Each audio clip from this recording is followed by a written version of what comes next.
کہ اگر کوئی شخص جو ہے پیریڈس کے ایام میں حالت حیض میں غلطی کر بیٹھے، اپنی بیوی سے جو ہے مباشرت کر لے، تو پھر اس کو تو پچھتاوا ہے، اور اپنی غلطی پر جو ہے ندامت بھی وہ کر رہا ہے سامنے سے. تو سوال یہ ہے کہ کیا اس وقت جو اس نے ہم بستری کی ہے اس سے حمل ٹھہرنے کا امکان ہوتا ہے، اور اگر حمل ٹھہر جائے تو اس کا کیا حکم ہے؟ دیکھیے، حالت حیض میں جی حمل ٹھہرنے کا امکان نہیں ہوتا.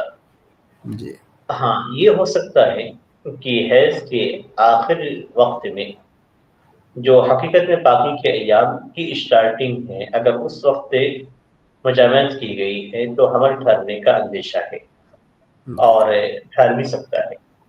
یعنی انسان کو پتہ نہ چلے کہ یہ آخری وقت ہے، یا اسی طریقے سے رحم صاف ہو چکا ہے، رحم کی ساری گندگی باہر آ چکی ہے، اور محرم بالکل کھلا ہوا ہے، صاف ہے. تو اور اسے گندگی نکالنے کی ضرورت نہیں ہے، اور اس حالت میں مجامعت کی گئی تو حمل ٹھہرنے کا امکان موجود ہے. اور یہ جو اہم چیز ہے وہ یہ کہ حیض ختم ہونے کے بعد بھی جب تک عورت غسل نہ کر لے اس وقت تک مجامعت کرنا جائز نہیں ہے. صرف حیض ختم ہونا نہیں، بلکہ حیض ختم ہونے کے بعد باقی ہو جانا یہ شرط ہے. اب پاک ہو جانا غسل کے ذریعے سے یہ شرط ہے. اسی لیے قرآن کریم کے اندر اسی چیز کو ذکر کیا گیا ہے.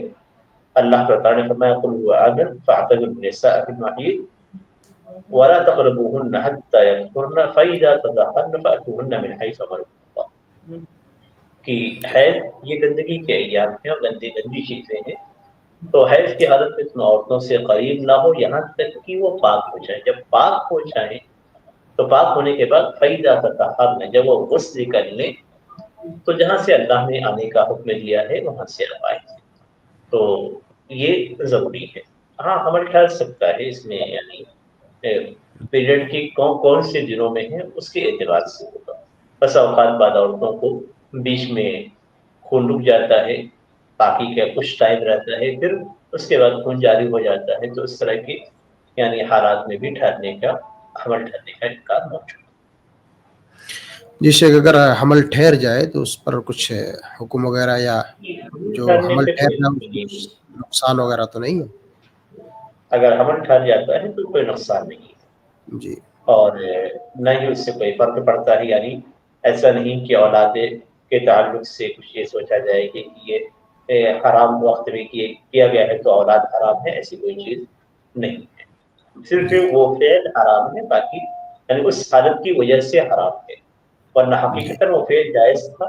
لیکن ایسی کیفیت اور حالت ہے کہ اس میں زوجین کو نقصان پہنچتا ہے، اس لیے اللہ تعالیٰ نے اس حالت میں مجامعت سے منع فرمایا.